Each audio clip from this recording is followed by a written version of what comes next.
నాగేశ్వర పూజారి గారు, ఈ మధ్యకాలంలో పోక్సో యాక్ట్ కింద కేసులు నమోదవుతున్నాయి ఎక్కువగా మనం చూస్తున్నాం. అంటే మైనర్లను లైంగికంగా వేధిస్తే వాళ్ళ మీద పోక్సో కేసు నమోదవుతుంది సార్. అంటే యాక్చువల్గా మైనర్లు కూడా ఇష్టపడే వెళ్తారు, తర్వాత ఎక్కడో చెడినప్పుడు కేసులు పెడతా ఉంటారు. నిజంగా ఇది కరెక్టేనంటారా? ఈ పోక్సో యాక్ట్ గురించి ఒక్కసారి ప్రేక్షకుల కోసం. భారతదేశంలో ప్రధానంగా ప్రతి ఒక్క యువకుడు, అంటే ఇంకా గట్టిగా చెప్పాలంటే ఏంటంటే ప్రతి మొగాడు గుర్తుపెట్టుకోవాల్సిన విషయం ఏంటి అంటే ఏంటంటే, నువ్వు ఏ కేసు నుంచైనా తప్పించుకోగలుగుతావు తప్ప ఈ పోక్సో నుంచి తప్పించుకోలేవు. ఓకే, నువ్వు ఇంకా గట్టిగా మాట్లాడాలంటే ఇక లాలో ఉన్న ఏ సెక్షన్ నుంచి తప్పించుకోవచ్చు, కానీ ఈ పోక్సో నుంచి తప్పించుకోలేవు. ఓకే, ఎందుకు చెప్తున్నా అంటే ఏంటంటే, మొగాడిగా పుట్టిన ప్రతి ఒక్కరికి ఎందుకు గట్టిగా చెప్తున్నా అంటే ఏంటంటే, రెగ్యులర్గా మనం ప్రాక్టీస్లో ఉంటాం కాబట్టి, ప్లస్ మీరందరూ సోషల్ మీడియా కానీ లేకపోతే మీరు పేపర్లు చదువుతుంటారు కాబట్టి, ఒక 60 సంవత్సరాల వృద్ధుడు ఒక చిన్నపిల్లని అసభ్యంగా ప్రవర్తించినట్టు, చాక్లెట్లు ఇస్తామని మాయమాటలు చెప్పి తీసుకెళ్ళాలంటివి, లేకపోతే యువకులు కూడా ఓకే, ఈ మన యువకులు కూడా 15-16 సంవత్సరాల అమ్మాయిని ప్రేమించడం కానీ ఇవన్నీ చేస్తూ ఉంటారు. ప్రధానంగా చెప్పదలుచుకుంది ఏంటంటే, మైనర్ బాలికలు ఎవరైనా సరే, బిలో 18 years ఉన్న ఏ మైనర్ బాలికైనా సరే, తను ఇష్టపూర్వకంగా ఏం చేసినా కూడా ఓకే, దానికి సహకరిస్తే వాళ్ళకు శిక్ష 100% పడుతుంది.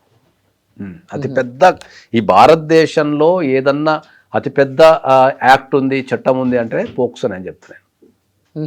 ఓకే, సో మైనర్స్ మీకు ఇష్టముండి చేసినా కూడా, అంటే మీతో ఇష్టముండి చాటింగ్ చేసినా, ఇష్టముండి ఇంకా ఏ రకమైన అసభ్యకరమైన అవి చేసినా, లేకపోతే అసభ్యకంగా వాళ్ళతో ప్రవర్తించినా, ఏ చేసినా కూడా కోర్టు చాలా సీరియస్గా తీసుకుంటుంది. దాని నుంచి తప్పించుకోవడం దాదాపు అసంభవం. ఓకే, కాబట్టి మీరు ఎప్పుడైనా సరే సమాజంలో ఉన్న ప్రతి ఒక్కరూ మీరు చుట్టుపక్కల గమనించేటప్పుడు ఏంటంటే, మైనర్ బాలికలతోని చాలా జాగ్రత్తగా ఉండాల్సిన అవసరం ఉంది. మైనర్ బాలికలు, బాలులు కూడా, మైనర్ చైల్డ్ మీద చాలా జాగ్రత్తగా ఉండాల్సిన అవసరం ఉంటుంది. ఓకే, ఇప్పుడు బాలుడు మైనర్ సార్, బాలుడి మీద చేసినా కూడా అది పోక్సో కిందకి వస్తుంది. చాలా మంది తెలియదు ఇది. ఇప్పుడు 30 సంవత్సరాల మహిళ ఈ చిన్న బాలుడితో లైంగిక దాడి చేసింది అనుకోండి, డెఫినెట్లీ పోక్సో కిందకి వస్తుంది. అంతే, ఆమె మీద. Child does not have any gender. చాలా మంది తెలియదు. పోక్సో అనేది చాలామంది ఏమనుకుంటారు అంటే ఏంటంటే బాలికలకు సంబంధించింది అనుకుంటారు, కానీ పోక్సో అనేది బాలికలకు కాదు, మనకు బాలులకు కూడా సంబంధించిందే. ఇది ఫస్ట్ నేర్చుకోండి. ఎనీ మైనర్, ఎందుకంటే ఈ మధ్యకాలంలో ఈ బాయ్స్ మీద కూడా లైంగిక దాడులు జరుగుతున్న సందర్భాలు ఉన్నాయి. ఈ మధ్యకాలంలో కొంతమంది మగవాళ్ళు చేస్తున్నారు, కొంతమంది ఆడవాళ్ళు చేస్తున్నారు. కాబట్టి ఇది చాలా జాగ్రత్తగా మీరు అందరూ ప్రతి ఒక్కరు గమనించి, మైనర్స్కి అసభ్యంగా ప్రవర్తించడము, అసభ్యంగా మాట్లాడము, వాళ్ళని లైంగికంగా లొంగ తీసుకోవడము, ఇట్లాంటి విషయాలన్నీ కనుక ఉంటే అది 100% నేరమే. దాంట్లో కనీసం మీకు ఇట్లా ఆరోపణ వచ్చినా కూడా నేరమే. కాబట్టి నేను అందరికీ అదే చెప్తున్నా ఏంటంటే, మీరు ఏ కేసులో ఇరకండి, కానీ పోక్సో లాంటి కేసులో ఇరకకండి. రెండోది, ఈ పోక్సో కేసులకు సంబంధించి ప్రతి కుటుంబంలో పిల్లలకు మనము వాళ్ళకు నేర్పాలి, ఎట్లాంటి పరిస్థితులు ఎదుర్కొంటారు, ఈ పోక్సోలో ఎట్లా ఇరుకుతారు అనేది. ఎస్పెషల్ ఆడపిల్లలకు చాలా వరకు తెలియదు. వాళ్ళకి పాపం, వాళ్ళు యుక్త వయసులో ఉంటారు, తెలియక వాళ్ళు రకరకాల కార్యక్రమాలు చేస్తుంటారు. వాళ్ళని జాగ్రత్తగా గమనిస్తూ చిన్నప్పటి నుంచే, ఎప్పుడైనా కూడా ఇంట్లో ఉన్నా కూడా సరే చిన్నప్పటి నుంచే మనము బిహేవియర్ అన్నది. ఎందుకంటే భారతదేశంలో చాలా గొప్ప సంస్కృతి అసలు యాక్చువల్లీ. ఓకే, ఎందుకంటే ఇక్కడ ఆడపిల్లలు ఉంటే మనం ఎందుకు తోడిచ్చి పంపిస్తాం? ఓకే, తర్వాత మనం ఆడపిల్లలు ఉంటే గౌరవించాలని ఎందుకు చెప్తాం?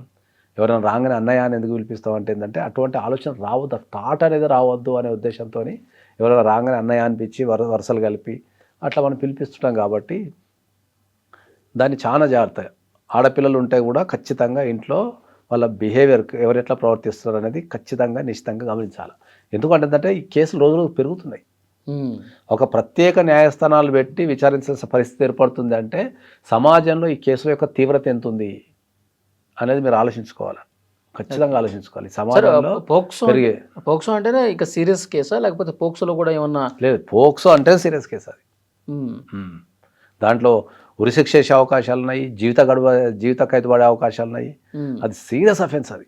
దాని నుంచి దాదాపుగా రావడం చాలా అసంభవం. పోక్సోలో మళ్ళీ అంతగా సీరియస్ లేని సెక్షన్ అట్లేం లేదు. అంత సీరియస్ కేసు అది, చాలా సీరియస్. కోర్టులు సీరియస్గా తీసుకుంటాయి, జడ్జెస్ సీరియస్గా తీసుకుంటారు, సమాజం సీరియస్గా తీసుకుంటుంది. కాబట్టి మీరు 100% సాధ్యమైనంత వరకు మైనర్లతోని బిహేవ్ చేసేటప్పుడు చాలా జాగ్రత్తగా యూజ్ చేసే వర్డ్స్ కావచ్చు, చూసే చూపులు కావచ్చు, ప్రతి ఒక్కటి కూడా చాలా జాగ్రత్తగా ఉండాలి. వాళ్ళతో చాలా జాగ్రత్తగా ఉండాల్సిన అవసరం ఏర్పడుతుంది అది. సార్ ఇప్పుడు ఒక మైనరు తల్లిదండ్రులతో కలిసి వచ్చి స్టేషన్లో కేసు పెట్టారు సార్, అంటే నిజ నిర్ధారణ చేసుకోవాల్సినటువంటి అవసరం ఉందా లేదా పోలీసులు ఆ టైంకి? డెఫినెట్లీ చేస్తారు.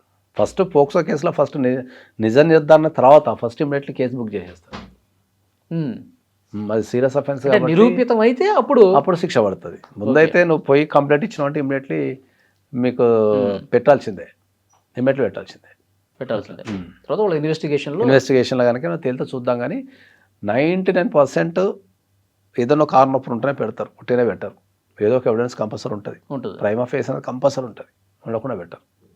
కాబట్టి నేను మరొకసారి అందరికీ ఏం చెప్తున్నా ఏంటంటే మైనర్ల పట్ల చాలా జాగ్రత్తగా, అది అబ్బాయిలైనా అమ్మాయిలైనా మైనర్ల పట్ల చాలా జాగ్రత్తగా వ్యవహరించాల్సిన బాధ్యత ఈ సమాజంలో ఉన్న ప్రతి ఒక్కరికి ఉన్నది.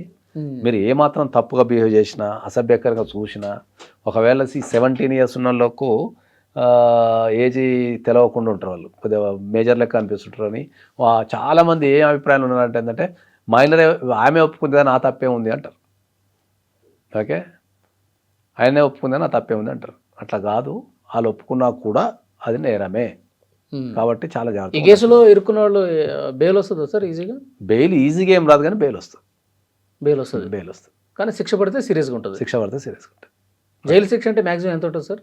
మినిమం 5 years నుంచి పైకి వేస్తారు. 5, 6, 7, 8, 10, 11, 12. ఇంకా దాని తీవ్రతను బట్టి ఉరి శిక్ష కూడా వేసే అవకాశం ఉంటుంది. చాలా జాగ్రత్తగా ఉండాలి అయితే. చాలా. Thank you sir. And for more videos, please subscribe to iDream.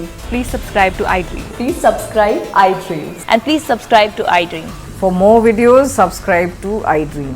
please like, share and subscribe to the channel. Congratulations, iDream. Subscribe to iDream. Subscribe to iDream.